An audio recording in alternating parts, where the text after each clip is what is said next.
Madrid, invierno de 1938. El aire olía a metal, a humo y a pan quemado. Las ventanas estaban selladas con tablas y los balcones colgaban trapos blancos como si la esperanza fuera una bandera improvisada. Cada noche, el cielo se encendía como una hoguera suspendida.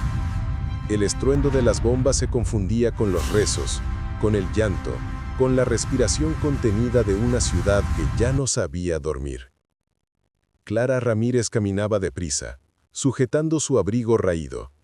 El refugio estaba a 3 calles, pero esas 3 calles podían ser una eternidad. A cada explosión su sombra se estiraba y se deshacía contra los muros. Llevaba consigo una pequeña maleta con vendas, jeringas y un rosario de su madre. Nada más. Había aprendido que en tiempos de guerra, lo único que se puede cargar sin miedo es la fe. El hospital improvisado quedaba en lo que antes fue una escuela primaria. Las pizarras aún conservaban restos de palabras escritas con tiza: primavera, amistad, pájaro, palabras que ya no existían. Ahora, sobre las mesas de los niños, yacían nombres mutilados, envueltos en mantas grises. El olor a yodo y sangre se mezclaba con el del polvo y el carbón. Clara entró sin decir nada. Su rostro tenía esa serenidad extraña de quien ha visto demasiado. Revisó los frascos, las gasas, los pocos antibióticos que quedaban, y entonces lo vio. Un soldado recostado en el suelo, con el uniforme desgarrado, la piel pálida y una herida profunda en el hombro izquierdo. A su lado, un cuaderno empapado de sangre. ¿Puedes oírme?, preguntó ella arrodillándose. El hombre abrió los ojos. Tenía una mirada clara, casi imposible en medio de tanta oscuridad. Sí, susurró. Y oírte es lo mejor que me ha pasado hoy. Clara contuvo una sonrisa. En tiempos como aquel, hasta una frase simple podía parecer un milagro. Le limpió la herida, le administró morfina y lo cubrió con una manta. Mientras lo hacía, notó que él no apartaba la vista de su rostro, como si necesitara grabar cada detalle antes de perder la conciencia. ¿Cómo te llamas?, preguntó ella. Tomás. Descansa, Tomás. Ya estás a salvo. ¿A salvo? ¿De qué sirve estar a salvo si el mundo se derrumba encima? Ella no respondió. Solo le acomodó el vendaje y le ofreció agua. Luego, con una delicadeza casi maternal, guardó el cuaderno que había junto a él. No quería que se perdiera. Aún no sabía por qué, pero algo dentro de ella entendía que ese cuaderno contenía más que palabras. Contenía una voz. Esa noche, mientras las sirenas volvían a llorar, Clara se refugió bajo una lámpara de petróleo. Abrió el cuaderno. La tinta estaba corrida, pero alcanzó a leer. Si alguna vez me rompen el cuerpo, que no me quiebren la esperanza. Si me quitan la voz, que al menos me quede el silencio para nombrarte. Cerró el cuaderno lentamente, con el corazón temblando. Sintió que esas palabras eran suyas aunque nunca las hubiera escrito. Los días siguientes se confundieron en una rutina de dolor y fuego. El hospital improvisado era un organismo vivo que respiraba entre gemidos. Cada mañana llegaban camiones llenos de heridos. Cada noche se iban los muertos envueltos en mantas. Clara no tenía tiempo para llorar. Llorar era un lujo. Y sin embargo, a veces, mientras limpiaba las heridas de Tomás, las lágrimas se le escapaban sin permiso. Él, aunque débil, siempre intentaba hacerla reír. Cuando esto acabe, le decía, te llevaré a ver el mar. Y si no acaba nunca, respondía ella sin mirarlo, entonces lo inventamos. ¿El mar? Sí, lo imaginamos. Y si no sabemos cómo es, dicen que huele a libertad. Clara sonrió. Por un momento el ruido de las bombas pareció lejano, como si el mundo les diera una tregua. Un día, Tomás se levantó antes del amanecer y comenzó a escribir. Su mano temblaba, pero la letra era firme.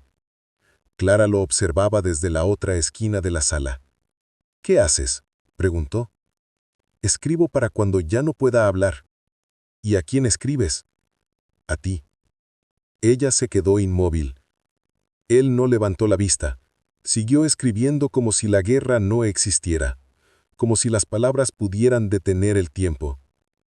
Clara, si el fuego nos encuentra, prométeme que no olvidarás el sonido de mi voz, porque incluso entre las ruinas quiero que sigas oyéndome. Clara se acercó lentamente, tomó la hoja y la dobló en 4. La guardó en el bolsillo de su delantal. Ahora está a salvo, dijo ella. ¿De qué? Del olvido. El invierno se volvió más cruel. Los aviones sobrevolaban Madrid cada noche, como cuervos esperando un cuerpo. El cielo ardía, el suelo temblaba, y aún así el hospital resistía. Clara había aprendido a distinguir los sonidos: el silbido corto antes de la explosión, el rugido grave que anunciaba el colapso de una pared, el silencio mortal que quedaba después. Pero esa noche, algo fue diferente. El bombardeo comenzó sin aviso. Las luces se apagaron, la tierra se abrió y un grito partió la oscuridad. «Tomás», clamó Clara corriendo entre el humo. Lo encontró bajo una viga caída. Estaba consciente, pero sangraba. «No me dejes», susurró ella. «No tengo intención». Con ayuda de otros logró sacarlo. Lo llevó hasta el sótano, lo recostó en el suelo y presionó la herida. Tomás la miró con una calma imposible. «¿Sabes?», dijo, «el sonido de las sirenas ya no me asusta». «¿Y qué escuchas ahora?». «Tu voz». Ella apretó su mano. Las bombas seguían cayendo, pero en aquel sótano solo existía un silencio tibio. El silencio del amor que aún no había dicho su última palabra. Horas más tarde, cuando el bombardeo cesó, Clara subió las escaleras. El hospital estaba destruido, los techos abiertos al cielo, las camas cubiertas de ceniza. En medio del caos, el cuaderno de Tomás seguía intacto sobre una mesa. Ella lo tomó entre sus manos y lo sostuvo contra el pecho como si fuera un corazón prestado. «Si no regreso», había escrito él la noche anterior, «recuerda que la guerra solo puede matar cuerpos, nunca lo que decimos en voz baja». Clara cerró los ojos. El amanecer comenzaba a teñir las ruinas con un tono dorado. La ciudad ardía, pero el sol aún se atrevía a salir. Y en ese momento, ella entendió algo que ya no olvidaría jamás. Que incluso cuando todo se derrumba, si alguien te recuerda, sigues vivo. Dicen que el papel tiene memoria, que aunque se queme, las palabras siguen flotando en el aire buscando a quien tocar. Tal vez por eso Tomás escribía sin descanso, cada noche bajo el parpadeo tembloroso de una lámpara de petróleo. Sus manos olían a tinta y a tierra. El hospital estaba en ruinas, pero su voz seguía viva en aquellas páginas. Clara lo observaba en silencio. Cada vez que el lápiz rozaba el papel, el sonido le resultaba tan familiar como el de su propia respiración. Era el único ruido amable en un mundo que se caía a pedazos. Tomás escribía incluso cuando el viento apagaba la lámpara. Apoyaba el cuaderno sobre sus rodillas y escribía a oscuras, adivinando las palabras por el tacto. Le hablaba a ella, aunque no siempre la nombraba. A veces sus cartas eran plegarias, otras confesiones, pero todas comenzaban igual. Querida Clara. Una de esas noches ella se acercó. Él levantó la vista y en sus ojos había algo más que cansancio. Había miedo. El miedo de no alcanzar el amanecer. «¿Por qué sigues escribiendo, Tomás?», preguntó ella mientras le cambiaba el vendaje. «Porque si dejo de hacerlo me borro. ¿Y si nadie las lee? ¿Entonces el viento se encargará?». Clara sonrió apenas. No porque no entendiera, sino porque temía entender demasiado. Le acomodó la manta y antes de irse, dejó una vela encendida junto a su cama. No por fe, sino por ternura. Los días se hicieron largos como inviernos. A veces el hospital parecía más un cementerio que un refugio. Pero en una esquina, Entre el murmullo de los moribundos y el vaivén de las sombras, Tomás seguía escribiendo. Cuando no podía hacerlo, dictaba, y Clara anotaba sus palabras en hojas arrancadas de cuadernos de los niños que antes estudiaban ahí. Las guardaba cuidadosamente dentro de una caja de metal que perteneció a su padre. Era pequeña, oxidada, pero lo bastante fuerte para resistir al fuego. Un día, mientras ella curaba a un niño soldado, Tomás lo observó en silencio. Sus dedos se movían con una delicadeza que parecía incompatible con la guerra. Entonces le dijo, ¿sabes por qué escribo tanto? ¿Porque no puedes hacer otra cosa? No. Entonces, porque quiero que cuando esto termine el mundo sepa que existimos. Clara dejó de coser y lo miró. Él sostenía su cuaderno abierto con la mirada perdida entre líneas. Y por un segundo, la guerra desapareció. Esa noche, el frío entraba por las grietas de las paredes. Clara encendió una lámpara y se acercó a su cama. Tomás dormía, con el cuaderno sobre el pecho. Ella lo tomó con cuidado y lo abrió. Había una carta sin terminar. Clara, si mañana no amanece, no llores. Guárdame en el silencio, porque el ruido del mundo no merece nuestras voces. Clara cerró el cuaderno con lentitud. Sintió una punzada, como si esas palabras ya fueran una despedida. Entonces, sin pensarlo, tomó una hoja y escribió su respuesta. Tomás, si el amanecer se retrasa, espérame. Si el fuego te encuentra primero, dile que yo también ardí. Dobló la hoja y la colocó dentro del cuaderno, entre sus páginas, y por primera vez en mucho tiempo, durmió. La primavera nunca llegó, solo cambió el color del humo.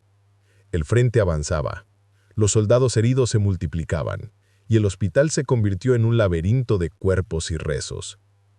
Una mañana, Tomás no estaba, su cama vacía, la manta doblada, el cuaderno desaparecido. Clara corrió al exterior, buscando entre los camiones. Un enfermero le dijo que lo habían trasladado al norte, al frente del Ebro. No tuvo tiempo de despedirse, ni de entregar su carta. Volvió a su puesto y siguió trabajando, pero su respiración era distinta. Cada herida que curaba le recordaba a la suya. Cada voz que se apagaba le sonaba a él. Por las noches subía al techo del hospital y miraba hacia el norte. El cielo estaba cubierto de humo, pero en su mente lo veía claro. Tomás escribiendo junto a una hoguera, su cuaderno en el regazo, su mirada firme. Le hablaba en silencio, y el viento, caprichoso, parecía llevarle la respuesta. Clara, sigo escribiendo. A veces imaginaba recibir una carta. La abría en su cabeza, olía el papel y oía su voz. Era su manera de seguir viva. Un mes después, llegó un camión con heridos del frente.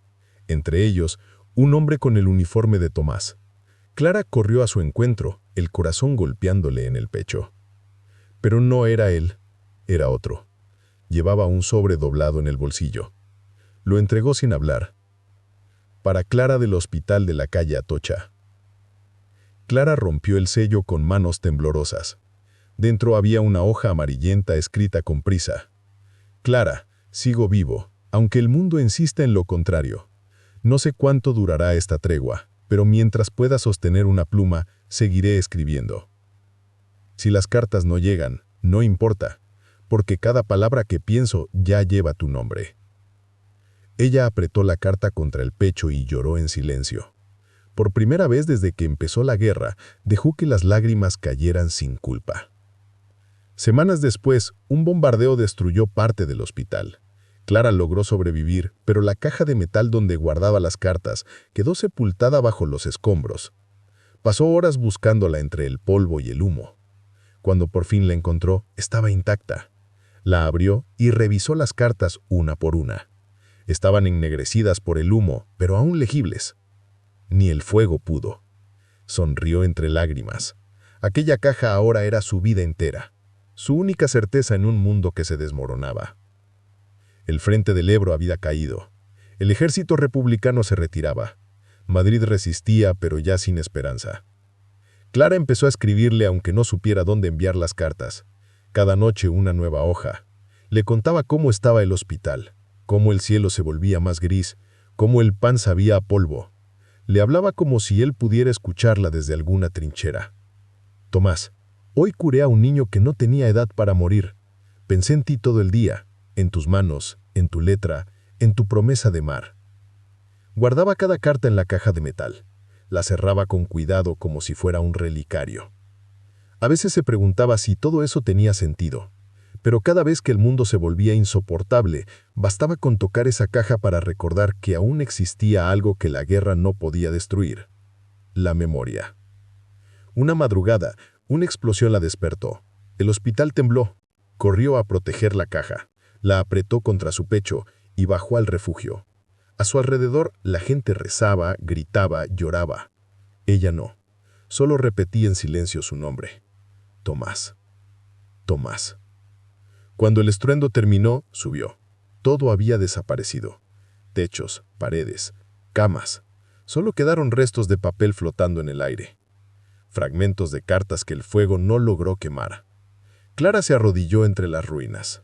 Abrió la caja. Estaba vacía. El viento soplaba fuerte. Uno de los papeles voló y cayó a sus pies. Lo tomó. Era una hoja de su propia letra. Si el fuego te encuentra primero, dile que yo también ardí.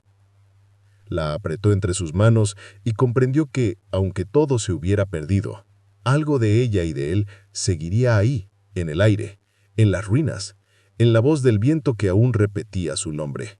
Madrid, invierno de 1939.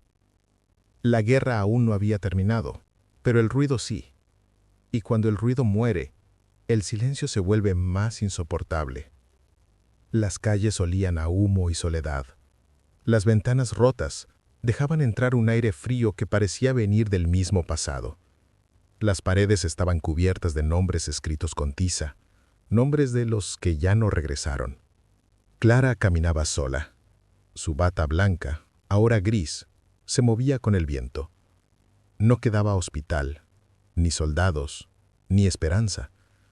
Solo ruinas, polvo y el eco de las sirenas que aún resonaban en su cabeza. Llevaba colgada del cuello una llave oxidada, la llave de la caja de metal que había salvado del fuego. Dentro, apenas unas cuantas cartas ennegrecidas. Las demás habían sido devoradas por el aire, pero esas pocas bastaban para mantenerla en pie. Cada noche las leía a la luz de una vela, no como quien busca respuestas, sino como quien necesita oír una voz para no olvidarla. Clara, si las bombas callan y el mundo sigue girando, recuerda que aún existimos. Sus dedos seguían las líneas con cuidado, como si acariciaran un rostro invisible. A veces, cerraba los ojos y lo veía. Tomás, escribiendo bajo una lámpara, con el ceño fruncido y una sonrisa breve al final de cada frase. Entonces lo entendía. Él no escribía solo para sobrevivir, escribía para no desaparecer del todo. Un día, mientras caminaba entre los escombros de la calle Atocha, encontró un espejo roto. Se miró. Apenas reconoció su reflejo. Tenía el cabello cubierto de polvo, las manos heridas, los labios secos, y sin embargo, en sus ojos quedaba un brillo terco, una chispa que ni el hambre ni la muerte habían conseguido apagar. Dejó el espejo y siguió caminando. El viento arrastraba papeles viejos, fotografías quemadas, trozos de cartas sin dueño. Parecía que el mundo se estaba deshaciendo en palabras. Llegó a la iglesia de San Sebastián. El techo había desaparecido, pero el altar seguía en pie. Se arrodilló. No rezó. Solo cerró los ojos y murmuró: «Si estás vivo, escríbeme. Si estás muerto, haz que el viento me lo diga». Nadie respondió. Solo el crujido de las velas derretidas. Esa noche, regresó a la casa donde se refugiaba, una habitación pequeña en la calle del Prado, con las paredes cubiertas de humedad. Encendió una vela y colocó las cartas sobre la mesa.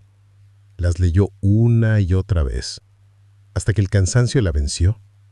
Mientras dormía, soñó con él. No con el Tomás herido y cansado del hospital, sino con el que imaginaba después de la guerra, limpio, sonriendo, esperándolo junto al mar que nunca conocieron. Al despertar, la vela se había consumido. El amanecer entraba tímido por la ventana, y sobre la mesa, una hoja que ella no recordaba haber visto. Era su propia letra, una carta que escribió semanas atrás y que creía perdida. Tomás, no hay ruido, ni fuego, ni luz, pero aún siento tu voz. Está en el silencio, en la lluvia, en todo lo que la guerra no pudo romper. Clara apretó la carta entre las manos. No sabía si reír o llorar. Solo se sentó en el suelo y dejó que el sol le calentara la cara. Era la primera vez que sentía algo parecido a la paz. Los meses pasaron lentos, iguales. Madrid comenzó a llenarse de nuevas banderas, de rostros triunfantes y ojos vacíos. La guerra había cambiado de nombre, pero no de herida. Clara seguía viva, aunque no siempre lo recordaba. De día ayudaba en un pequeño dispensario, atendiendo a los pocos que quedaban. De noche, escribía. No sabía a quién. Tal vez a él, tal vez al tiempo. Dicen que el silencio cura, pero el mío solo me recuerda que sigo esperando. Cada palabra era un hilo invisible que la mantenía unida a lo que fue. Y aunque nadie respondía, no podía dejar de escribir. Era su manera de existir. Una tarde, un hombre llamó a la puerta del dispensario. Llevaba el uniforme roto y la mirada vacía. ¿Busca a alguien?, preguntó Clara. El hombre la observó largo rato antes de responder. Había un soldado. Tomás García. Sí, susurró ella. Lo conocí. Cayó en el Ebro. Hace meses. Está. El hombre bajó la mirada. No lo sé. Solo lo vi escribir. Siempre escribía. Clara sintió un frío distinto. Uno que venía de dentro. Se apoyó en la mesa respirando hondo. Gracias, dijo finalmente. Dejó algo, añadió el soldado. Sacó un pequeño sobre, arrugado, con su nombre escrito a lápiz. Clara lo abrió despacio. Dentro, una sola hoja. Apenas unas líneas, torcidas, manchadas de barro. Clara, si esta carta te encuentra, es que el viento hizo su parte. Si no regreso, no llores. Prometimos inventar el mar, así que búscalo. Y cuando lo veas, piensa en mí. Sus manos temblaron. El papel olía a zumo, a hierro, a memoria. Y por primera vez comprendió que él tal vez no regresaría, pero también comprendió algo más, que mientras alguien la leyera, su voz no moriría. Esa noche, Clara caminó bajo la lluvia hasta el río. El cielo estaba oscuro, pero el agua reflejaba pequeños destellos de luz, como si la ciudad aún respirara. Se sentó en el borde del puente y abrió el sobre. Leyó la carta una vez más. Búscalo. Y cuando lo veas, piensa en mí. Entonces cerró los ojos. El sonido del río le recordó las sirenas, el murmullo de su voz, la risa breve entre las bombas. Y comprendió que el mar, ese que nunca vieron, estaba ahí mismo, en el agua que corría, en el tiempo que se movía sin esperarlos. Sus labios temblaron, pero no lloró. Solo dejó que el viento le llevara el nombre de él, como quien entrega una plegaria al cielo. Tomás. La lluvia lo repitió. El río también, y por un momento el silencio de la ciudad pareció transformarse en música. Dicen que el amor no desaparece, solo cambia de lugar, que cuando el cuerpo se apaga, la voz se esconde en el viento, esperando a que alguien la escuche. Clara volvió a su refugio empapada y la carta en el pecho. La colocó dentro de la caja de metal, cerró la tapa y la escondió detrás de una pared de ladrillos. Selló el hueco con yeso, como quien entierra algo sagrado. Descansa, murmuró. Aquí estarás a salvo del fuego y del olvido. Apagó la vela. El cuarto quedó en penumbras. Solo el sonido del viento, como una respiración lejana. Años después, esa misma casa seguiría en pie, abandonada, silenciosa, con la caja aún escondida detrás del muro. Y cuando alguien la encuentre, descubrirá no solo las cartas, sino el eco de una voz que nunca dejó de escribir.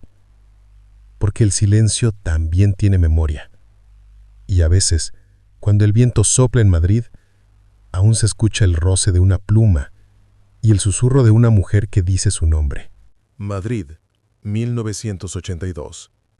El verano había llegado con una luz distinta, más limpia, más ancha. Los edificios de Lavapiés parecían abrir los ojos después de un sueño demasiado largo. En los portales, las vecinas conversaban de pie, con los brazos cruzados. En los balcones, la ropa se mecía como banderas de una tregua silenciosa. La ciudad respiraba otra vez. Elena Llorente, restauradora, 26 años, llevaba un lápiz detrás de la oreja y un cuaderno de tapas rojas sujeto con una goma.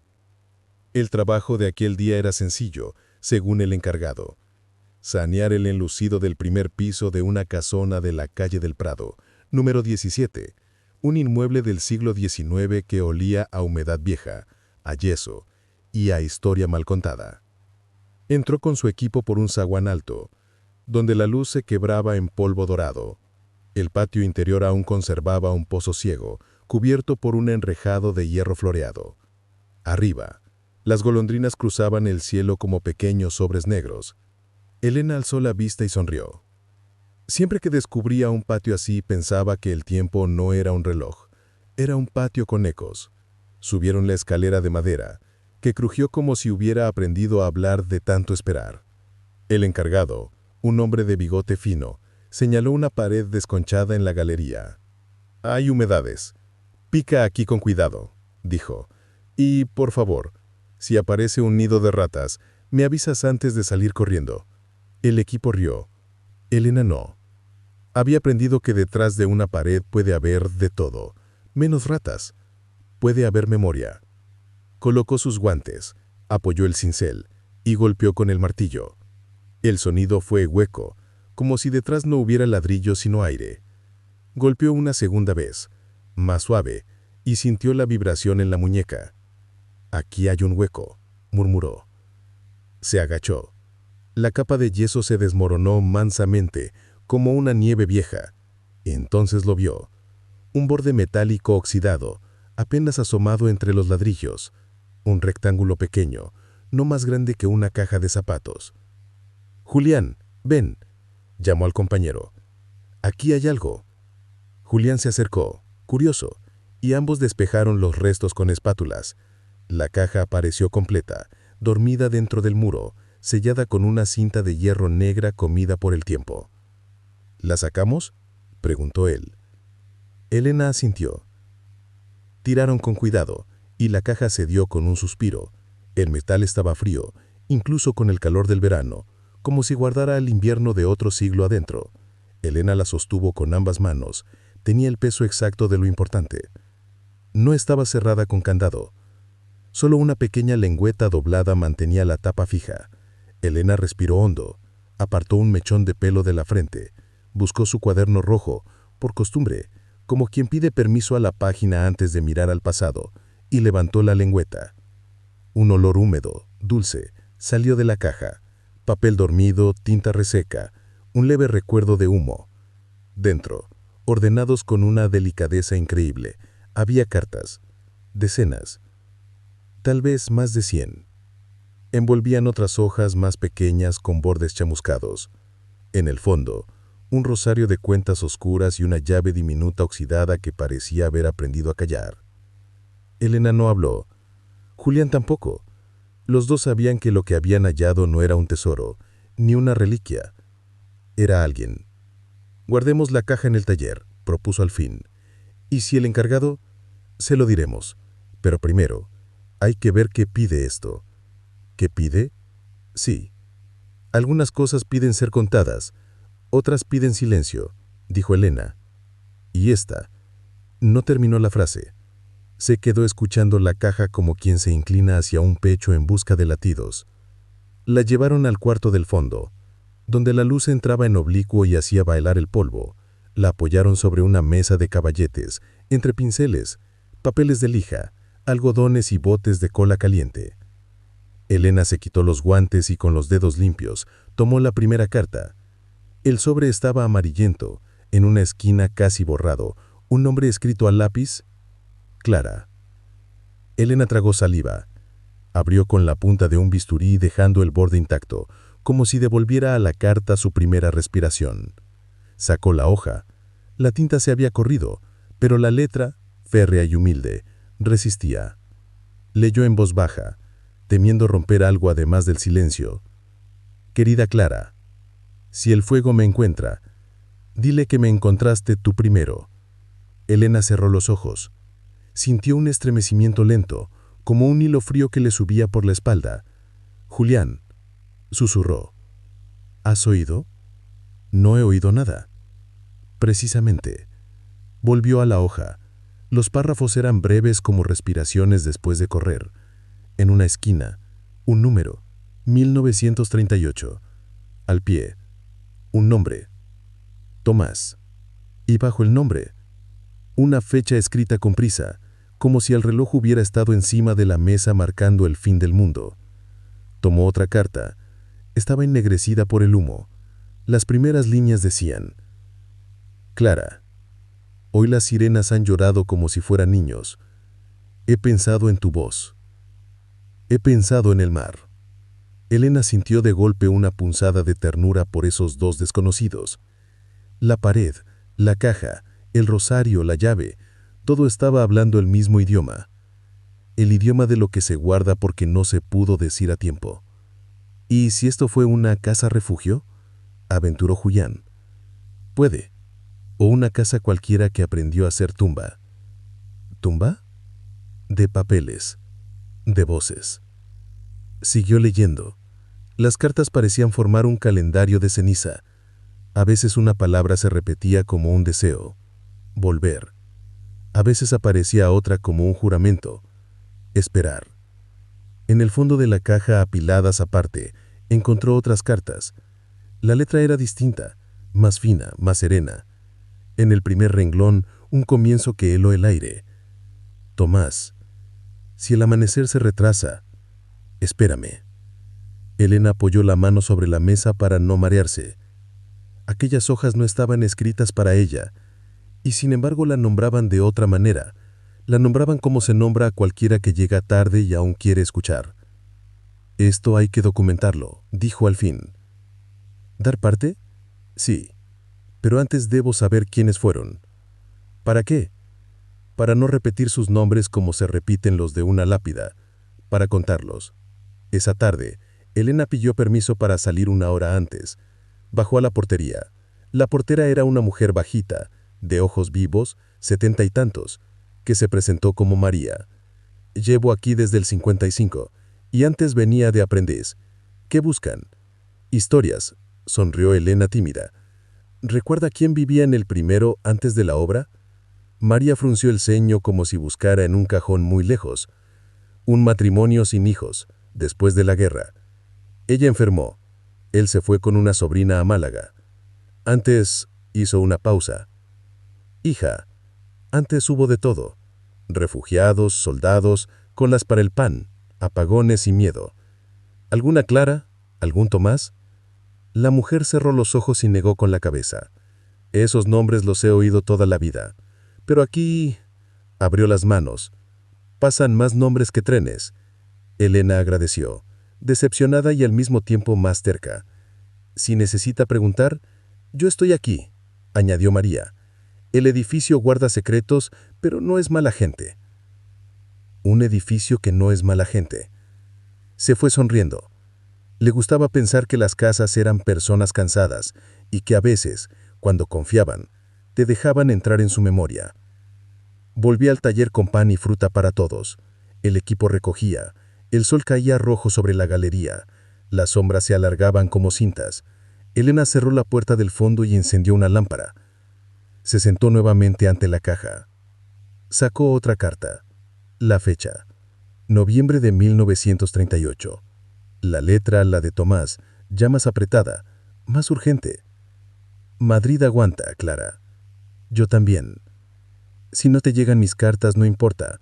El viento recordará lo que yo olvidé.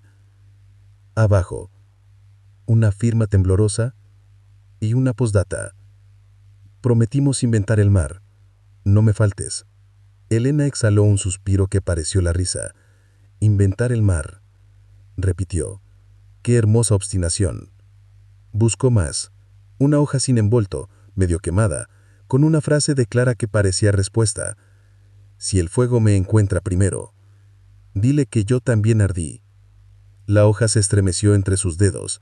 Elena tuvo la sensación de que aquella mujer Clara había encerrado su voz en las palabras como quien guarda un pájaro para soltarlo más tarde, y que ahora, por fin, el pájaro estaba volviendo al aire. Se le humedecieron los ojos, no por tristeza exactamente, sino por esa emoción indecible que produce ver al tiempo doblarse como una sábana bien tendida. El día siguiente, llegó temprano con una cámara analógica y guantes nuevos. Fotografió la caja, el hueco en la pared, cada sobre, cada marca de humo, cada hilo suelto. Anotó en su cuaderno rojo un índice posible. Clara, Tomás, hospital, sirenas, Ebro, mar. El encargado asomó la cabeza y preguntó sin demasiada curiosidad si aquello tenía valor. «¿Tiene voz?», respondió ella. «La voz no se vende». «Precisamente». El hombre encogió los hombros.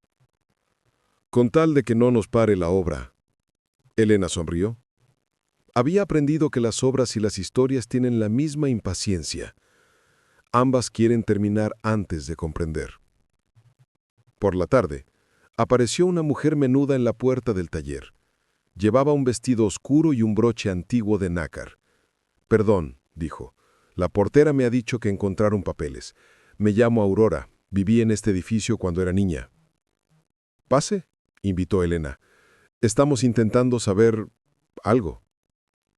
«Mi madre hablaba de una enfermera, de una tal Clara que curaba a los vecinos en secreto. Decía que era callada, que guardaba una caja».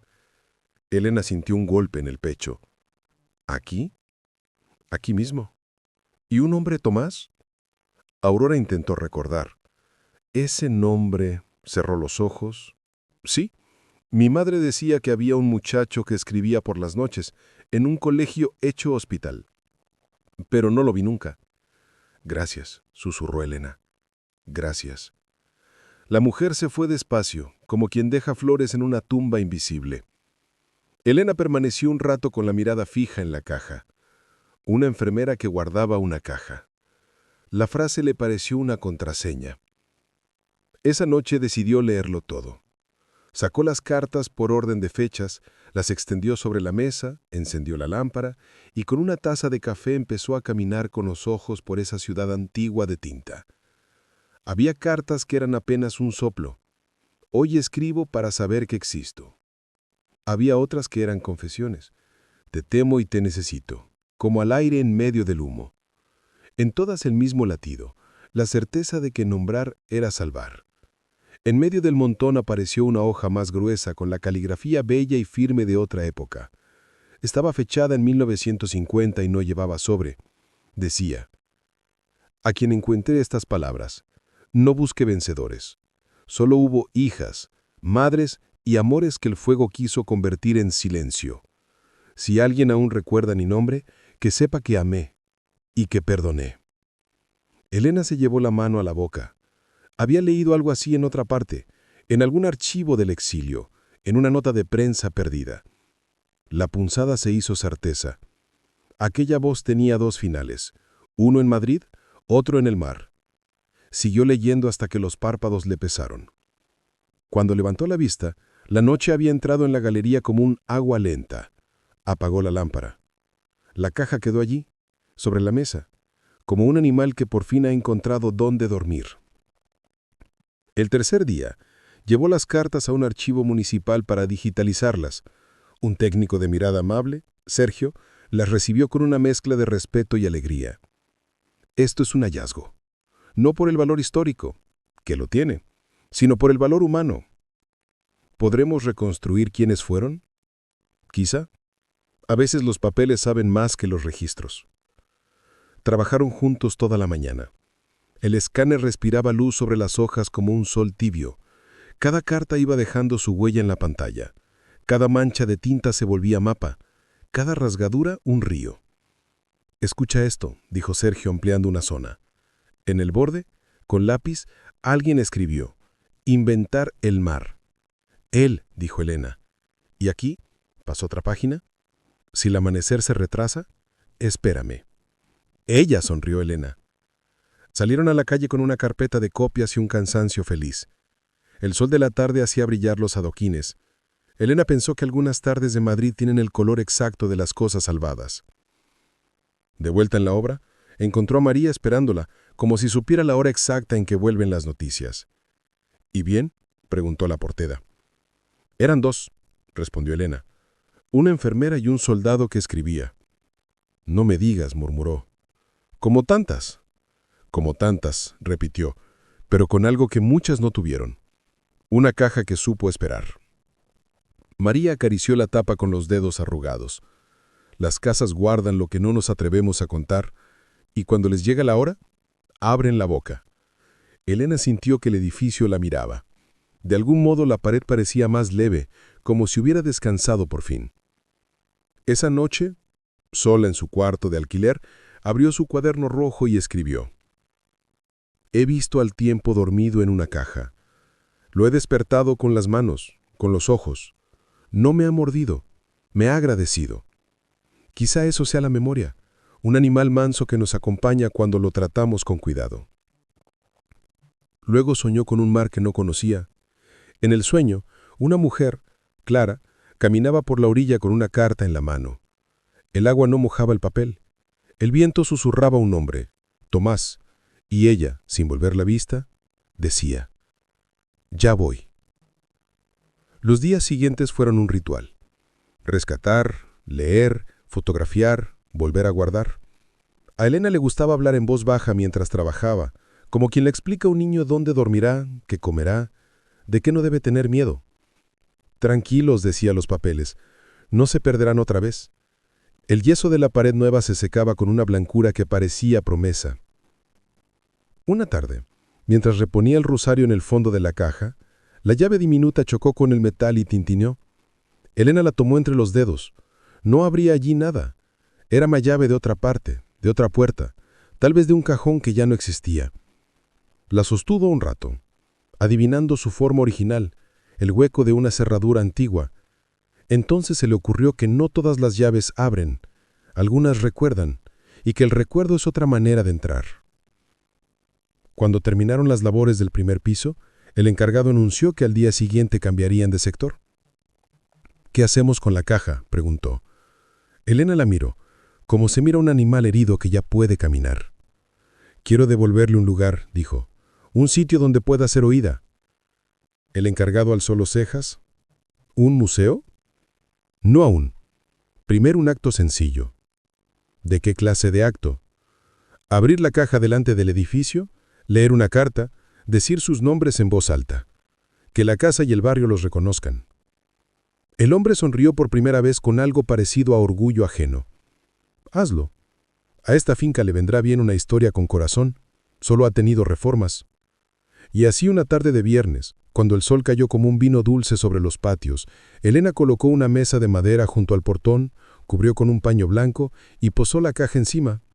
Vinieron los obreros, la portera, Aurora, dos vecinas, un chico del bar de la esquina y un par de curiosos que, al ver el grupo, preguntaron qué se celebraba. «La memoria», dijo María. Elena abrió la caja sin prisa. El silencio se volvió un tejido fino donde todo podía apoyarse. Sacó una carta cualquiera, o quizá la única que en ese momento pedía salir, y leyó despacio. Clara, hoy las sirenas han llorado como si fueran niños. He pensado en tu voz. He pensado en el mar. Si no regreso, no llores. Prometimos inventarlo. Cuando terminó, nadie aplaudió. No hacía falta. Las golondrinas cruzaron alto, como si fueran telegramas. Una vecina murmuró gracias, sin saber a quién. Aurora se enjugó los ojos con el dorso de la mano. Elena respiró hondo. Se llamaban Clara y Tomás, dijo. Vivieron en guerra y escribieron para no desaparecer. Esta casa guardó su voz. Ahora es nuestra obligación escucharla. María avanzó y con dedos reverentes dejó una vela encendida junto a la caja. Para que, si vuelven, sepan que no les cerramos la puerta, dijo. El sol tocó la tapa metálica y la hizo brillar con un dorado breve, como un latido. Aquella noche, Elena volvió sola al taller. Apoyó la frente en el cristal de la ventana. La calle, cansada, se recogía. Se oía una radio lejana, una risa, el rumor de una moto subiendo la cuesta. Se sentó ante la caja. Sacó la última carta que había leído y la volvió a guardar con cuidado, como quien devuelve una pieza sagrada a su altar. Entonces, sin saber por qué, susurró. Clara, Tomás, ya no estáis encerrados. Cerró la tapa. El clic sonó suave. El taller olía a cola y a madera, a un tipo de futuro que no niega el pasado, sino que lo sostiene. Elena apagó la lámpara. El cuarto quedó en penumbra, y en esa penumbra, por un instante, le pareció escuchar el rumor de hojas al pasar, el roce de una pluma, el aliento de dos que se querían y que por fin podían respirar en la boca abierta de la ciudad. Elena no durmió aquella noche. Las cartas seguían dentro de la caja, pero algo había cambiado. Ya no eran solo papel, eran voces. Y las voces, una vez que despiertan, no vuelven al silencio. Miró por la ventana. El cielo de Madrid aún tenía ese tono azul cansado de las madrugadas que llegan sin aviso. En la calle, un barrendero empujaba su escoba con la misma calma con que el tiempo empuja los días. La ciudad estaba viva, y sin embargo, bajo ese aire tibio, Elena sentía que caminaba entre fantasmas. Sobre la mesa, una carta parecía brillar más que las demás. La última. Su letra era distinta, más débil, más temblorosa, como escrita con fiebre o desde un cuerpo cansado. Elena la leyó en voz baja, casi en un susurro, temiendo quebrarla con el aire. A quien encuentre estas palabras, no me busques. Ya he cruzado el ruido, ya he aprendido el idioma del viento. Si lees esto es porque la guerra terminó y con ella mi cuerpo, pero no mi voz. Guárdame en la memoria, o en el mar, o en los lugares donde el tiempo se detiene a escuchar. Elena cerró los ojos. El sonido de las olas, que no estaban allí, le pareció tan real que tuvo que apoyar una mano sobre la mesa. Era como si el mar prometido, ese que Clara y Tomás nunca vieron, por fin hubiera llegado a buscar sus nombres. Días después, Elena viajó al norte. Había pedido permiso en la obra, llevaba una libreta, una grabadora y la caja de metal dentro de una mochila. El destino era un pequeño pueblo costero de Cantabria, donde, según los registros de archivo, habían enterrado a un grupo de soldados republicanos anónimos, entre ellos, un Tomás García. El tren avanzaba lento, como si también quisiera pensar. A través del cristal los campos pasaban como páginas de un libro abierto al sol. Elena apoyó la frente en la ventana y se dejó mecer por el ritmo. La voz de Clara resonaba en su cabeza. Si el amanecer se retrasa, espérame. Llegó al pueblo al atardecer. El aire olía a sal y a pan recién horneado. Las calles eran estrechas, empedradas, con macetas en las ventanas. Un anciano la miró pasar, apoyado en un bastón. Ella sonrió. Él asintió con una cortesía que parecía venir de otro siglo. Caminó hasta el cementerio que estaba en lo alto, frente al mar. El viento soplaba con fuerza, levantando el cabello y los recuerdos. Entre las cruces oxidadas, una hilera tenía placas sin nombre. Solo números. Elena dejó la mochila en el suelo y abrió la caja. Sacó la carta de Clara, la más gastada, la que olía a zumo y a fe. Leyó en voz alta, con la mirada fija en el mar. Tomás, prometimos inventar el mar. Yo lo hice. Está aquí, frente a mí. No tiene orillas, ni bandos, ni vencedores. Solo tu voz y la mía, encontrándose en el viento. El silencio la envolvió. Las olas golpeaban contra las rocas con un ritmo antiguo, casi humano. Entonces, sin pensar, abrió el rosario y dejó que las cuentas cayeran al suelo, una a una, como semillas. El viento se llevó el sonido. «Ya estáis juntos», susurró. Metió la carta en una botella de cristal, la cerró con un corcho y caminó hasta la orilla. El agua estaba fría, viva. Se remangó el pantalón y avanzó hasta sentir la espuma en las rodillas. Luego, soltó la botella. El mar la recibió sin ruido. La meció un instante y luego la arrastró mar adentro hasta que se perdió entre los reflejos del ocaso. Esa noche durmió en una posada cerca del puerto. Soñó que Clara la visitaba. Vestía de blanco, llevaba las manos limpias de sangre, los ojos tranquilos. Se sentó a su lado y le dijo: «Gracias». «¿Por qué?» «Por escucharnos». «No hice nada, solo abrí una pared». Abrir paredes es más difícil que abrir corazones. ¿Y Tomás? Está en el viento. Lo oirás cuando leas en voz alta. Cuando despertó, el amanecer entraba rosa por la ventana. El mar seguía ahí, sereno, como si nada hubiera pasado, pero Elena sabía que algo había cambiado para siempre. Semanas después, en Madrid, Elena empezó a escribir. Cada carta, cada palabra, cada fecha, cada olor, cada sombra de Clara y Tomás. El libro se tituló El amor que sobrevivió a las bombas. No quiso firmarlo con su nombre. Solo escribió en la portada: basado en cartas encontradas en una casa de la calle del Prado, Madrid. Las editoriales dudaron. Era demasiado íntimo, demasiado triste, decían. Pero una aceptó, y un año después, las voces de Clara y Tomás salieron al mundo, impresas, respirando entre las manos de los lectores. El libro se volvió un rumor, una pequeña llama que corría entre los corazones cansados. Mujeres mayores escribían cartas a la editorial agradeciendo haber recordado sus propios amores perdidos.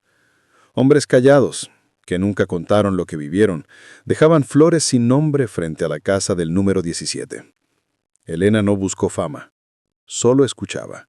Sabía que las historias no le pertenecen a quien las cuenta, sino a quien las escucha. Una tarde, en la presentación del libro, una mujer anciana se acercó. Tenía el cabello blanco recogido en moño y una voz pausada. «¿Usted es la que encontró las cartas?» «Sí», dijo Elena. «Yo conocí a Clara», susurró la mujer. Elena se quedó sin aire. ¿La conoció? Era mi vecina. Vivíamos en el mismo edificio. Siempre llevaba una caja. Nunca hablaba mucho, pero cuando miraba por la ventana parecía esperar algo. ¿Y murió allí? No lo sé. Un día desapareció. Pero dejó la llave del portal bajo mi felpudo, como si supiera que alguien volvería. Elena le tomó la mano. La mujer le sonrió. Le agradezco lo que hizo. Ahora ella y él ya descansan. Años después, Elena volvió a Cantabria. El libro se había traducido, leído, amado, pero ella quería volver al principio. Llevó una nueva botella, vacía. Dentro, una sola hoja. Clara, Tomás, vuestro amor sigue vivo. No en las paredes, ni en los papeles, sino en los que aún creemos que las palabras pueden salvarnos. La arrojó al mar, desde el mismo lugar. El agua le envolvió con ternura como si reconociera su nombre. Se quedó un largo rato mirando el horizonte.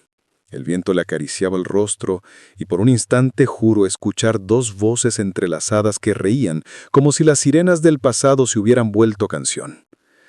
Dicen que el tiempo es un ladrón, pero el tiempo también devuelve lo que guarda con amor. A veces devuelve un nombre, a veces una carta, y a veces dos voces que se negaron a morir. Clara y Tomás no tuvieron tumba, no tuvieron hijos, pero tuvieron palabras. Y las palabras, cuando son verdaderas, hacen su propio cuerpo, de papel, de aire, de voz. Elena volvió a Madrid con la certeza de que el amor no termina, solo cambia de forma. Guardó una copia del libro dentro de la caja, junto al rosario y la llave oxidada. Luego la cerró, la colocó en el mismo hueco de la pared y selló el ladrillo con sus propias manos. Sobre el yeso fresco escribió con lápiz: «Aquí descansan dos voces que el tiempo no pudo silenciar. Porque hay amores que sobreviven al fuego, y hay palabras que nunca terminan de decirse. Gracias por escuchar. Voces del pasado. Cada voz tiene una historia».